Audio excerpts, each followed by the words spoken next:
Class পেয়েছে। তো সুতরাং তোমরা তোমাদের যোগ্যতায় তোমরা এই ক্লাস পেয়েছো, এই জন্য তোমাদের কংগ্রেচুলেশন জানাচ্ছি। সাথে সাথে তোমাদেরকে স্মরণ করে দিতে চাই, you must mind it, this is a beginning. You must mind it, this is a beginning. This is a very very beginning of your journey. তোমার জীবন মাত্র শুরু হয়েছে। তোমার জীবন মাত্র শুরু হয়েছে।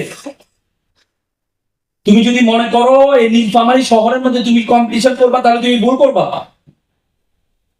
You have to compete not only in Nilphamari city. You have to compete all over the country. You have to compete all over the world. You have to truly think you are global citizen.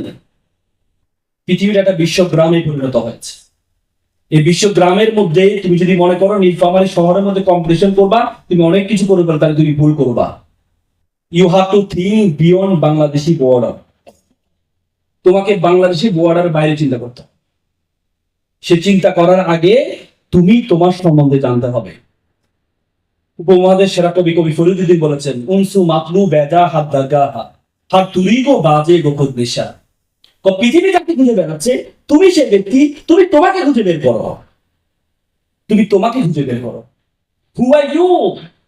Who are you to go? তুমি কে? তুমি কোথায় যেতে চাও?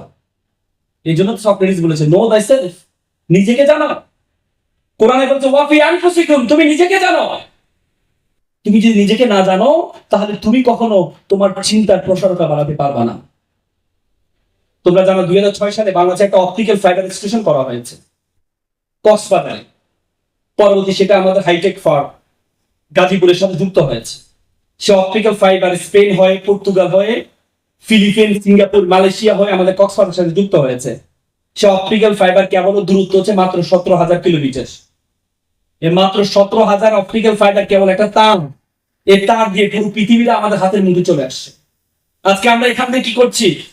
ফেসবুকে লাইভের মাধ্যমে America দেখতে পাচ্ছি। আমেরিকাতে কি করছে আমরা এখান থেকে দেখতে পাচ্ছি। সেটি মাত্র শুধুমাত্র অপটিক্যাল ফাইবার কেবলের কারণে, মাত্র 17,000 কিলোমিটার। বিজ্ঞান বলে আমাদের মাথায় যে নার্ভ আছে, স্নায়ু আছে, তার আছে 2 কোটি নার্ভ আছে। বলা যায় একটাকে যদি একটার সাথে যুক্ত করা হয় 2 লক্ষ কিলোমিটার হবে এই তারের দূরত্ব। মাত্র 17,000 কিলোমিটার দিয়ে পুরো পৃথিবীটা আমাদের হাতের মধ্যে চলে আসছে। তাহলে 2 লক্ষ কিলোমিটার দিয়ে পুরো বিশ্ব জগৎ তোমার হাতের মধ্যে চলে আসছে। তোমার কি ধারণা আছে বিশ্ব জগৎ সম্বন্ধে? এই পৃথিবীর আয়তন কত জানো? 52 কোটি বর্গ কিলোমিটার। 7টা মহাদেশ, 8টা মহাসাগর আছে। এই যে 52 কোটি বর্গ কিলোমিটার এই পৃথিবীটা, আমরা যে সূর্যটা দেখতে পাই, এই সূর্যের মধ্যে যদি পৃথিবীটা ঢুকিয়ে দেওয়া হয়, প্রায় 13 লক্ষ পৃথিবী ঢুকিয়ে দেওয়া সম্ভব। Do you imagine? আর আল্লাহ তাআলা বলেছেন সূর্য একটা নক্ষত্র। মিলিয়ন মিলিয়ন নক্ষত্র আছে বিশ্বমণ্ডলে। সে জায়গায় আল্লাহ তাআলা তোমাকে বলেছেন কুনতুম খায়রা উম্মাত। কুনতুম খায়রা উম্মাত উখরিজাত লিন-নাস তা'মুরুনা বিল মা'রুফ ওয়া তানহাউনা আনিল মুনকার। আল্লাহ বলছে you are the noblest species. You are the best species. এই পৃথিবীতে, এই বিশ্ব জগতে যা কিছু আছে সবকিছু সৃষ্টি করেছে আল্লাহ আমাদের জন্য। আর আমাদেরকে সৃষ্টি করেছে ওয়ামা খালাকতুল জিন্না ওয়াল ইনসা ইল্লা লিয়াবুদুন। আল্লাহ বলেছে শুধু আমি তোমাদেরকে সৃষ্টি করেছি শুধুমাত্র আমার ইবাদত করার জন্য। এই বিশ্ব জগতে যা কিছু আছে Allah created me only for worship and all other than created only for you. সবকিছু তোমাদের জন্য, আমাদের জন্য সৃষ্টি করেছে। আর আমাদেরকে সৃষ্টি করেছে শুধুমাত্র তার ইবাদত করার জন্য। তো সুতরাং শিক্ষা দিতে হবে। তোমরা যদি এই জীবনটাকে নিয়ে অনেক কিছু ভাবো, তোমরা জানো মাইক্রোসফটের প্রতিষ্ঠাতা নাম শুনেছো? কে বলতো? Bill Gates. বিল গেটস কিছুদিন আগে আমি একটা বই পড়লাম, বিল গেটস রোড অ্যাহেড। বইটির মধ্যে বিল গেটস তার মায়ের জীবনে, তার মা ছোটবেলায় তাকে 4টি পরামর্শ দিয়েছিলেন।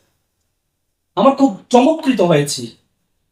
বিল গেটস বলেছেন এই 4টি পরামর্শ আমার জীবনকে পরিবর্তন করার জন্য যথেষ্ট ছিল। তার মধ্যে প্রথমটি ছিল বি এক্সেপশনাল, তোমাকে ব্যতিক্রম হইতে হবে। দ্বিতীয়টি হচ্ছে বিং ড্রিমার, ড্রিম লিডার, তোমার স্বপ্ন হবে অনেক বড়। তৃতীয়টি ছিল বি ইন্ডাস্ট্রিয়ালস, তোমাকে পরিশ্রম করতে হবে। আর চতুর্থটি ছিল রিড বুক, বই পড়তে হবে। বি এক্সেপশনাল, আগে বলো তো নলেজ ইজ পাওয়ার, এখন বলো knowledge is powerless without skill, দক্ষতাবিহীন নলেজের কোনো ভ্যালু নেই। বিল গেটস অক্সফোর্ডের স্টুডেন্ট ছিলেন, ড্রপআউট স্টুডেন্ট ছিলেন। বিল গেটস যখন ভর্তি হয় অক্সফোর্ডে, তখন তাকে বড় কম্পিউটার দেওয়া হয় ব্যবহার করার জন্য। বিল গেটস বলল অফিসিয়াল কাজে তখন কম্পিউটার ব্যবহার করা হতো। বিল গেটস বলছে আমাকে এমন একটা কম্পিউটার আবিষ্কার করতে হবে যে কম্পিউটারটা ঘরে বসে ব্যবহার করা যাবে। পরবর্তী বিল গেটস ইউনিভার্সিটি ছেড়ে দিয়ে বাসায় বসে 20 ঘন্টা প্রোগ্রামিং করে মাইক্রো কম্পিউটার আবিষ্কার করেন। সে যখন মাইক্রো কম্পিউটার আবিষ্কার করেন, তার বন্ধুরা তখন ইউনিভার্সিটি শেষ করে তার মাইক্রোসফটে গিয়ে জব করা শুরু করেন। আমি তোমাদেরকে এটা বলার উদ্দেশ্য যে তোমাকে ছেড়ে দিতে হবে ইউনিভার্সিটি কলেজ না, তোমাকে তো দক্ষতা লাগবে। আগে শুধু নলেজের ভ্যালু ছিল, আগে বলা হতো this is the time for GK, general knowledge. এখন বলে it's not time for GK, it's for SK, special knowledge. তোমাকে এমন একটা যোগ্যতা অর্জন করতে হবে যে যোগ্যতা 10 জন মানুষ থেকে তোমাকে পার্থক্য করে দিবে। এই যোগ্যতা যদি তোমার না থাকে, তাহলে আলটিমেটলি তোমার এই ছাত্র এই ক্লাসে পাওয়ার কোনো কাজে আসবে না, আসবে না, আসবে না। তোকে স্পেশাল একটা নলেজ অর্জন করতে হবে যেটি তোমার 10 জন বন্ধু থেকে তোমাকে পার্থক্য করে দিবে।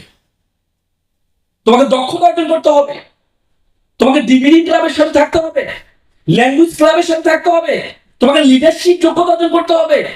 সেই লিডারশিপ যোগ্যতা অর্জন করার জন্য সবচেয়ে বড় প্ল্যাটফর্ম হচ্ছে বাংলাদেশ ইসলামী ছাত্র শিবির। তোমাকে সেটি শিখাবে কিভাবে লিডারশিপ গ্রো করা যায়, কিভাবে স্পিকিং স্কিলটা বাড়ানো যায়, কিভাবে ল্যাঙ্গুয়েজটা। বিশ্বাস করো, believe me from my own mind, আমার জীবনে যতগুলো যোগ্যতা অর্জন করেছি প্রত্যেকটা যোগ্যতা বিজ only one contribution of Bangladesh ইসলামী ছাত্র শিবির।